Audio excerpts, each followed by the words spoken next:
Hey everybody, Crossover U podcast coming back to you with another video. This time we're going to be talking about some of the struggles of some of the highly rated transfers which hit the portal this past offseason, ended up at new programs. And, I think a lot of these guys really haven't played to the expectations that a lot of people thought they were going to. And, there have been a few who have caught some eyes, particularly me and Josh's eyes so far up to this point. And, we're also later on in the video going to talk about some of the top freshmen we've seen in the nation so far. So just to get started, talking about some of the transfers who maybe haven't played up to expectations so far. I'll let you start Oh, if for me, if anyone comes to mind. Yeah, okay, throw top some names out there. transfers. I mean, obviously, we really can't ignore most of these top transfer teams in general, which I think has been a Yeah, huge new deal. And we can obviously discuss on if we consider transfer teams, like with how the transfers have been doing team wise, is its own issue. But like if we're looking at that, Otega Owa's had a great season. Kobe Brea is incredibly underrated at yeah, Kentucky. I really enjoy just seeing how that's worked out. Um, I think overall, like for example, Tucker DeVries has had a great season at West Virginia University. I know the team is also very transfer heavy. Chucky Hepburn at Louisville. So these are like definitely lower level on the stretch, but obviously at the bigger scale, we have to look at Duke. Duke's yeah, definitely had some solid transfers. I will say some of them haven't really lived up to the hype. I know Mason Gillis was given a lot of credit, but hasn't really had as many shots as he probably should. Sion James has been in a similar position.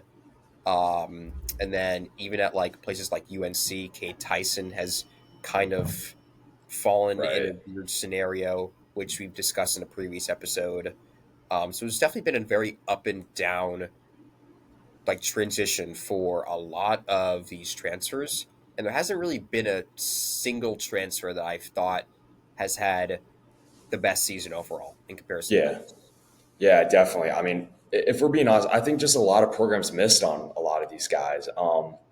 Maybe not necessarily missed, but just a lot of these guys really haven't played, I think, as well to start the season as I think a lot of people would have expected. I mean, just to name particularly guards, I'm not worried about Kadari Richmond at St. John's. I think he really didn't get to the point his peak last year until probably when Big East play started last year at Seton Hall for them. But yeah, Kadari Richmond, he was maybe one of 4 or 5 guys last year who could, in college basketball, could go out and single-handedly win you a game. And I think Kadari Richmond's going to get to that point. So he's going to get there at some point this season. So I'm not worried about Kadari Richmond too much. He hasn't been great so far. Um, and I mean, Devin Smith too, or Devon Smith. I Devon forget how you Smith, say it. yeah. Yeah, Devon Smith. Yeah. I mean, he's another guy who's on like triple double watch every other game. And, I think you just want to see him shoot the ball a little bit better. But yeah, I'm not too worried about him either. Um, Nelly Davis, I think, is someone who I thought was going to be really, really good at Arkansas. And he just hasn't been that good. And I mean, he was like someone who I thought could just come in and be a dude for Cal, like someone who late in the game, late in the shot clock, you give the ball to, and he's just going to go and get you a bucket. I mean, that's what he did at FAU the last 2 years. I thought that's what he was going to do for Arkansas this year. But he hasn't been good, and I mean, another big one, especially here in stores, is Aiden Mahaney. That was, I don't know if I'm ready to write that off as a miss just yet. I've talked about this so much in the Saturdays in Stores pod, and I touched on it in our last video that we did recapping Feast Week. But I thought I didn't really understand the role he was put in, being having him play the point guard when he played the two for the last 2 years at St. Mary's and was in a score and responsibility role, where he was now in a playmaking role, which just didn't make sense to me. And I think if he's able to, he's fallen out of the starting line, but I think if he's able to reinvent himself coming off the bench and just go back to what he's more comfortable doing, scoring, then I think he has a chance to make an impact. But I mean, someone who I think has been really good and honestly under, like, no one's talked about him. I don't think he's gotten the attention he deserves. Is Danny Wolf at Michigan. I mean, that's a guy who, I mean, he's really, really skilled. I wasn't sure if that was going to translate to the high major level, but I mean, he's like, I mean, he's got some like guard skills at the center spot, being 7 foot and being able to take it up and down the court and finish and transition. And I mean, he could step outside and shoot it too. Pop Isaacs at Creighton, you see glimpses of what he can be, but I think it's tough to come in the Creighton offense and just like be a stud right away. Of course, I think Baylor Shireman took a little bit to get to that point as well, and I think if you're a Creighton fan, you hope Pop Isaacs get there. But I mean, if we're talking about who's really stood out to me as transfer wise so far, is when Chaz Lanier, Tennessee. I mean, he's had one really really big game, but other than that, he shot the ball pretty well, and I think you also want to look out staying in Knoxville. D Stone Dubar, he had to step away from the team for a little bit for outside problems going on. But he's back with the team now. He's played a few games. He hasn't been great, but I think he's someone who was really, really efficient for 3 years at Hofstra or 2 years. Can't fully remember. But he was really efficient shooting the ball. There were concerns. The shooting form's a little unconventional, and I wasn't positive it was going to, I'm still not positive that translates to a high major level, but I think he has a chance to break out for them. But I think the best overall transfer I've watched this year is Zeke Mayo. Again, I know I had him as a first team All American candidate for me in our preseason overview. But I mean, I think he's really demonstrated that he's a legit shooter, and he could be like a go to guy for this Kansas team. Interesting, very interesting. I will say if there is more or less just one transfer that I think is worth talking about on the similar level is Chaz Lanier, which I know you've definitely harped about a lot. And I'm starting to see the fruits of your labor or his labor, and I think that in general, and I mean I can't really blame it on these high major level coaches, and it is through players like him, like previous years like Dalton Connect. It's that it's very hard to generally gather information on mid-major and low-major players Right, because it's very hard to take talent or very hard to assume that talent from like northern Colorado, for example, right. where he came from, like Dalton came from, that would translate over. And I mean, yeah, it has yeah, shown, and a lot of these players from these lower levels are really, really putting themselves in a position to prove that wrong, that mid majors can't compete in the same level, at right, least player wise. And I think that's definitely changing the transfer portal game. I also will say NIL is a huge deal, so yeah, definitely look out for that one in future considerations. But overall, it's been a lot of hit and misses for the transfers, and I think yeah, we need more time. I think the biggest yeah, thing is we need more time on how these guys are yeah. going to do, especially in conference play. I mean, yeah, I agree. It's so early to be able to fully tell if these guys were hits or misses. I mean, it's a risk to take when you go after a mid-major guy as opposed to someone who's played high-level basketball in a Power Five conference. I mean, like, I think in the UConn coaching staff's eyes, they saw Mahaney. Um, he was playing the West Coast Conference, not the best basketball conference, but I mean, he had 2 or 3 games in his career where he went out and single-handedly beat Gonzaga by himself. And I think they saw that, and they saw, he kind of took a step back in his sophomore year at St. Mary's. The shooting percentages went down, but I think that was a result of, I think the Logan Johnson graduation took a big toll on that program. Losing him, just being able to be a moderator and just floor general, and being able to take a lot of pressure off guys like Mahaney. Mahaney hasn't looked good so far, but I think, the talent's there. I think he just needs the confidence. And then, I mean, guys like Ryan Conwell at Xavier, I mean, I think he's played pretty well up to this point, coming from Indiana, that really, really good Indiana State team last year that had Robbie Avila and a few other guys. I mean, I think Ryan Conwell has a chance to be really, really good in Big East play this year. And yeah, I'm definitely someone I'm going to have my eyes on going forward. That is definitely true. I mean, I really can't apply much more than what you said to be real Yeah, because, like we noted before, there's just not a lot of time that's been put through, and we right. still have to see how a lot of these teams form. Like a lot of these rosters right now, and they're starting fives, will probably change over. I think, and we have to see really who fills in. Like for example, we've talked before about like how Kentucky doesn't have a point guard position, and Yeah, we're still finding out where that fits in. I think there are definitely considerations with a lot of other teams and where they put their centers at. Like UConn has a problem with that. I think Right. um, even like teams that do look very good, like that are based on transfers, like Memphis, which has had great transfers from PJ Haggerty, Trey John, Yeah. Yeah. They've Tyrese been really, Spencer, really good. Dane Danger, for example. Like, where do they keep their rosters in similar fashions from their Maui time to Right. American play? Like, I is mean, there a change? Boswell, Illinois has been good too. Boswell, yeah, Boswell's had that has had that movement as well. And then even with other places like IU, for example, which has struggled with their transfers, like Omar Ballo has not had the same success that he had in Arizona, for example, Yeah. and Miles Powell as well from Washington State last year. Where do you where do you put that? Like, what do you really do with a team full of transfers? It's Yeah. definitely a very new consideration that has really only been explored this year, and it's had Yeah. some teams Right. have had success, like looking at Kentucky, for example, and Louisville. Other teams, it's biting them. It's biting them in Yeah. ways that it really shouldn't. Yeah. I mean, this is like, you saw the glimpses of it the last 2 seasons with the transfer portal, what it could end up being. But I just think like guys like Dalton Connect, like And he really opened the just, floodgates. He yeah. was the big kahuna, to be honest with I you, mean, with they just transfers. absolutely transformed like the state of the sport. Like now, like I'd almost say a lot of teams, their priorities aren't necessarily recruiting freshmen anymore. They're recruiting talent in the portal. They're looking at who's entering the portal and getting guys who have played college basketball already. And I mean, yeah, it's definitely something that's going to be huge going forward, just with the NIL and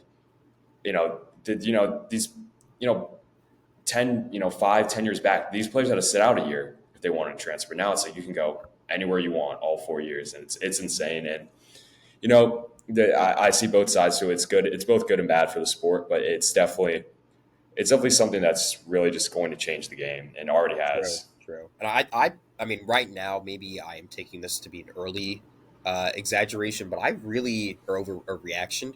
But I really do enjoy this opportunity. Like, Yeah, yeah, definitely for because sure. it elevates programs that haven't had the same opportunities that others have had through just being good at looking at, you know, lower level talent or just general talent in general. Because Yeah, obviously you won't expect a top five freshman to commit to Florida State or a university that may be Power right. Five but isn't on the same level as a consistent national championship contender team like Duke, Kansas, North Carolina. You can fill in the blank. Yeah, So from there, it's kind of like, well, now we have to look at the lower levels and see these sophomores, juniors, seniors, considering this year still has the code eligibility in there, and take from that. And it's shown. It's shown yeah, because we've had a lot of teams that that we didn't really expect to be good, and they've just kind of got into full view with these players that are just finding new routes to be good at a high level stage, and even at the lower level. Like there's a small but growing amount of high major players that are transferring to mid major programs, and they're making a living off of it. I mean, Tyon right. Grant Foster's the big one, obviously, Yeah, for but sure. he's had a couple players alongside him at GCU, for example, and I think that definitely shows with we're seeing a lot of mid major talent, which Yeah, is being produced by that. Even low major talent showing some opportunities. There's been a couple good upsets of high majors recently from that alone, and it's being ignored. And I think it definitely needs to be talked about, which is why yeah. I brought it up. Yeah, and I mean, I love it that we're at a state where there's parity across the whole country in college basketball. Like any program can put themselves in a position to succeed. Now with the opportunities that NIL provides, I mean, like again, you go even just a few years back, like there's no way that like you said, like a Florida State or somewhere not like a blue chip basketball program could go out and get guys that can put them in a position to succeed and genuinely compete for not only conference championships but all like national championships and going to a Final Four. And I think it's awesome for the sport. It's awesome for the fan bases because it just brings more attention to college basketball, which it doesn't get better than that when all eyes are on the sport. So yeah, just I think that pretty much covers the transfers up to this point. I think we're going to try to do a mid-season review on, touch back in, see how these transfers are doing. But let's talk about some of the best freshmen in college basketball this year. I'll start with you again. Just who's who's been, Freshman. Well, we yeah, kind of need to discuss the elephant in the room, that being the Duke freshman duo, right, and obviously also the Rutgers freshman duo. Personally, I will put Kahn and Cooper, particularly Cooper, ahead of what they have going on at Rutgers. But also, Rutgers is not. They're not that far behind. They're very close yeah, considering how good um, Dylan Harper's been. I know Ace Bailey kind of needs to work on himself a little bit, but he's had some, he wasn't there at the start the few first games due to injury. So it's kind of that, iffy start that, you kind of can avoid at some points. But beyond that, I've kind of liked Arizona State with Jaden Quintons. He's had a great start, which has definitely skyrocketed Arizona State's opportunities, which is great to be completely honest with you, because they really weren't competing in the same way beforehand. I have liked the opportunities I've seen with um, some Big Ten freshmen. Jakari Harris had some pretty big shots against, or sorry, CJ Cox had some pretty good shots against Alabama, but Jakari Harris has also done well at Purdue. Um, at Illinois, uh, they've had a European transfer or European freshman, Jalen Kasparis Jakuchonis. Jonas, who torched Arkansas over Feast Yeah, Week, he lit it which up. shows. And then on the Arkansas side, Boogie Flynn's done well as well Yeah, for a freshman in a basically all transfer program. So I think while yes, the transfers are getting a lot of opportunities, this is a very, very solid freshman class, and we yeah, haven't really scratched the surface. Like VJ Edcombe at Baylor hasn't really been given his flowers yet. Um, I think there's definitely talk about other freshmen in smaller scenarios that we've seen. right. But overall, I think it's definitely safe to say that the freshman class is doing pretty well this season. I mean, yeah, I'm that Montverde class they had freshmen this year. They've met expectations. I mean, they've played so well. I mean, I wasn't positive that Flag and Kneppel were going to be.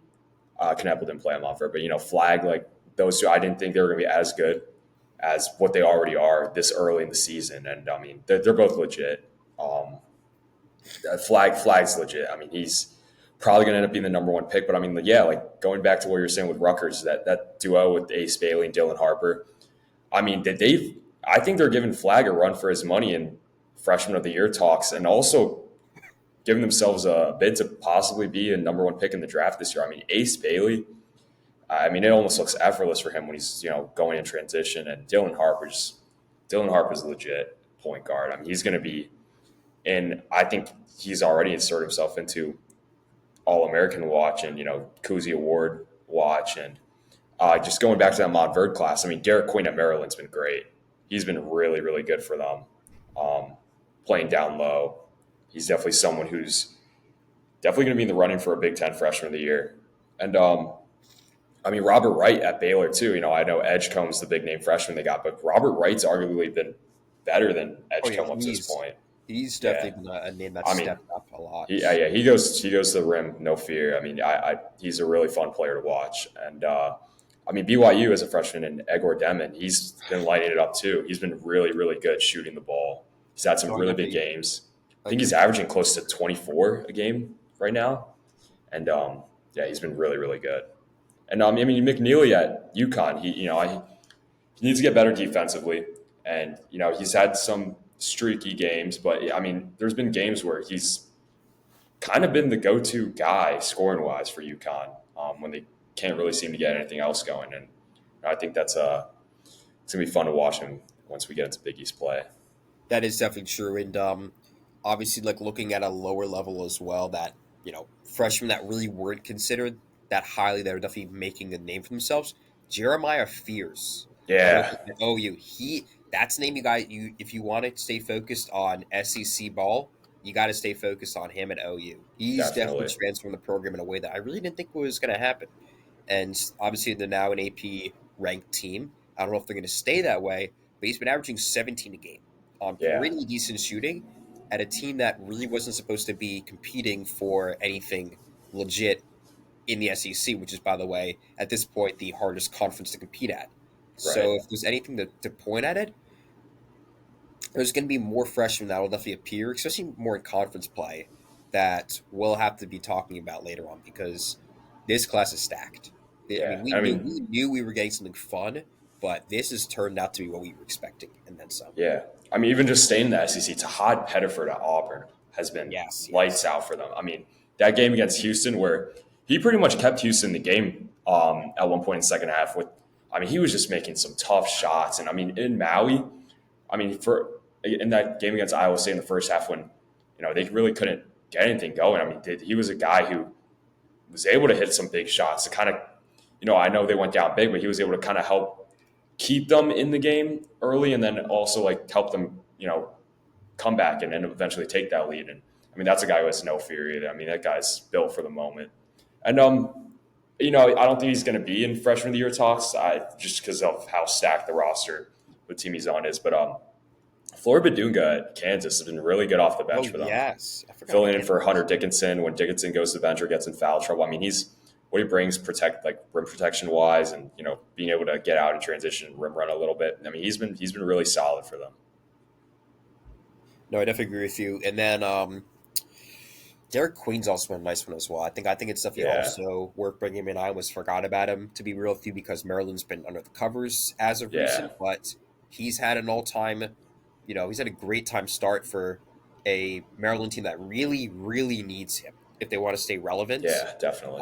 And I think it's definitely going to be almost. I mean, no offense to the 2024 draft class, but it's going to be night and day between what we're going to Yeah, have oh, definitely, with a yeah, lot of because there's going to be a lot of one and done guys that are definitely going to hit the draft that will definitely make things look very, very different from last year. Like, right. obviously, everyone's talking about how Cooper Flag will be one. We'll put in Ron Harper or sorry, Dylan Harper in like 2 or 3 even. Edgecombe will be there. Eagle will probably be top 10 as well. Like, there's a lot of these freshmen that will fill these top spots that are really, really competing at almost an NBA level at the Yeah, rate we're going at, which definitely. really shows just the generalized like process we're seeing. Where obviously, as we've said before, for transfers, NIL has been a big deal. Scouting talent's been a big deal at a different level from low major level. But I think there's also a bigger deal being put or needs to be put onto freshmen because there's a lot Yeah, of freshmen from these high schools that have shown opportunities. Like obviously, Montverde has been the big caller, but even at lower levels, you're seeing talent that hasn't been ranked in the same way that these players have, and it's going. It's going in places that weren't supposed to be going in, and obviously, there's always been a few players like that. Zach Edey's obviously a huge one. He never was really ranked that high, um, and he had a great, time, great 4 year career at Purdue, and we're seeing a lot of those opportunities, even if they don't end up staying all 4 years or even just being one and dones. There's a lot more to the freshman recruiting class or just recruiting in general at the freshman level that's being ignored almost. yeah, definitely. I just think, going back to NIL and the parity across college basketball, I mean, there's like a lot of programs next year that are going to be getting some high level talent that probably couldn't have in past years. I mean, I know Providence just landed a 5 star. I forget the name. I'm blanking on his name right now, but I believe he's the first 5 star they've had since Chris Dunn when he was playing in Friartown. And then, Kelvin Sampson, Yeah, I know this is a big Houston, one. yeah, We had Houston's, 3 5 star yeah, trip, 3 5 star freshmen, which is just insane to think I about. know. I mean, I don't know who let Kelvin Sampson get 3 5 stars, but that's crazy. Definitely, they have a chance to be really good next year. And Oh, yeah, I mean, Jameer it's Jones. Yes. yeah, yeah. But yeah, Houston's going to be really good next year. And I mean, freshman class next year is going to be really loaded too. Of course, we're all still waiting on the AJ Debansa commitment. We're going to see where he ends up playing next Yeah, year. he has a great opportunity to Yeah, be the deciding player. I think we also, I mean, obviously we have the son of Carmelo Keon who yeah, will be Kyan, yeah, going to his. alumni school in Syracuse. That definitely bodes very well for a program that is in need of good talent that's going to be Right. coming in that we And they, haven't they really. also landed another 5 star too, and Sadiq White. He's going to be there next year out of Charlotte, North Carolina. Ooh, He's that's he's going to be very, really very good. nice. So it's gonna be fun to see if they get some things going in Cuse next year because they haven't been great this year. I'd love to see Syracuse get competitive again. But True. The right, ACC definitely needs it. yeah. And so let me ask you right now, at the date of this recording, December 3rd, who do you think has been the best freshman in the country so far? And do you think if it's not Cooper Flag, do you think that person gives Cooper Flag a legit threat of pose a legit threat of Cooper Flag for the Freshman of the Year award? I kind of just have to leave in Cooper Flag. I'll be Yeah, completely honest with you. He's everything that we were expecting and more. He's still 17. Like, I'll yeah, be completely honest with you. Yes, the turnovers, the turning on the back and just letting, the ball get stolen, those bad, bad opportunities. It's been too much of a push on him, and it completely ignores the fact that other than those like 4 minutes of time, he's had a great freshman year. Like this is I don't necessarily want to compare it to like anything beyond Duke, but this is like the second coming of Zion for most Duke fans. And he's proving a similar point, obviously not to the same level of success, unfortunately, as of right now, but it's still well within that range. Yes, Dylan Harper is competing in a way that I didn't think he was going to.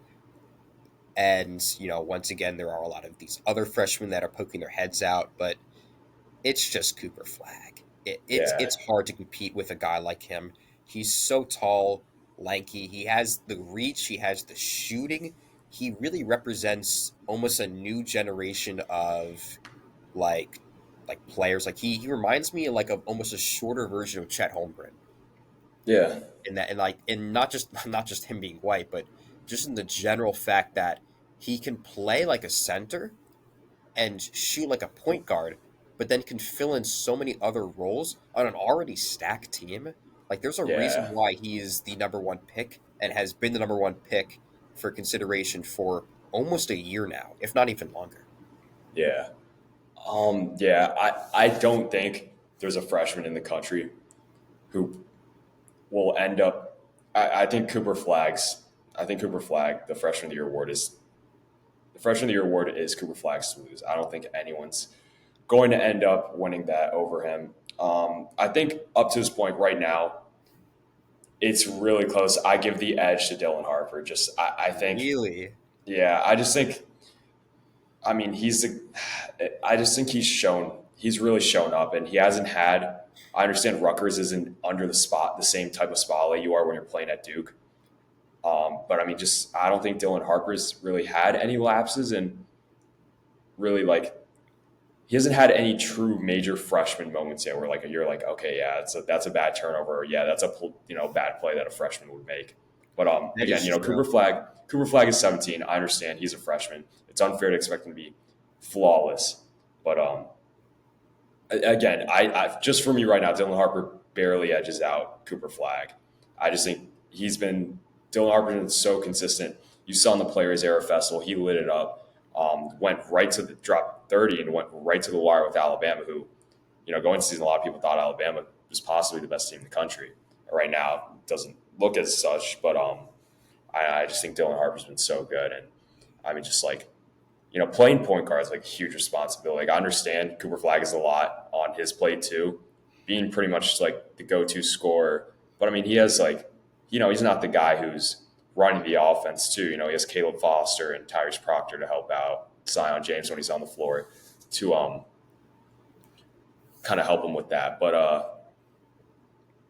yeah, Dylan Harper, just those responsibilities are, just playing the point for Rutgers is like, it's a lot. And I think he's he's stepped up to the plate and he's looked really, really good. But again, Cooper Flag is legit. He's going to be the number one pick, I still think. Um, and I think he's going to win Freshman of the Year. Even if he struggles in ACC play, I think that media boost he's going to get just from being at Duke is obviously going to help him in the eyes of the committee when they vote on these end of season awards and, the Associated Press when they determine who is going to win these awards at the end of the season. True, true. That is definitely a lot to put in, and like I said before, with the transfers, we're still very early in the season. There's so many more freshmen that aren't being covered that haven't really had the time to play yet. And, there's definitely those opportunities. But yeah, I think Cooper Flag really fills the role. Dylan Harper fills that role. And it'll be fun to see them in the NBA next year, to be, Yeah, for sure. Yeah, they're gonna be I'm so very fun to excited for watch. that. As a fan of Definitely, both college basketball and professional basketball, they're two great generational talents. for sure. So Yeah, I mean, it's going to be fun to watch them the rest of the season. And of course, like you mentioned, in the NBA next year. I mean, it's just college basketball, the sport's in such a good place right now, I think, in terms of talent. And I mean, the NBA is just going to benefit off this and profit off this so much. but yeah, that should be everything to say.